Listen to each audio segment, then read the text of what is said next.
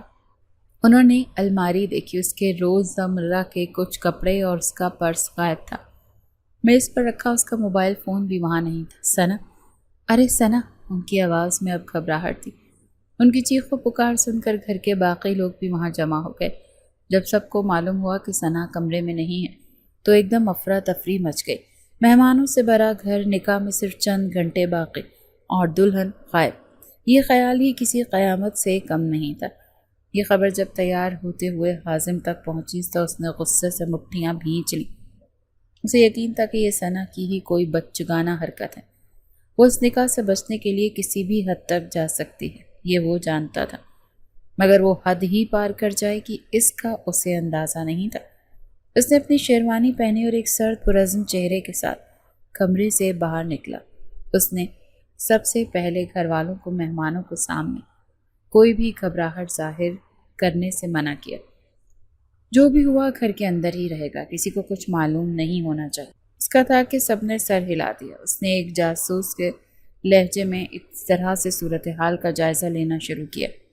آخری بار اسے کس نے اور کب دیکھا تھا؟ سب نے اپنی اپنی معلومات دی۔ حازم نے سب کی باتیں سن کر اندازہ لگایا کہ وہ دوپہر کے کھانے کے بعد سے غائب۔ اس نے ثنا کے قریبی سہیلیوں کے نمبرز لیے اور انہیں فون کرنا شروع کیا، مگر کسی کو کچھ معلوم نہیں تھا۔ اس کا ذہن تیزی سے کام کر رہا تھا۔ وہ جانتا تھا کہ ثنا اکیلے اتنا بڑا قدم نہیں اٹھا سکتی۔ ضرور کوئی اس کی مدد کر رہا ہے۔ اس کی عقابی نظریں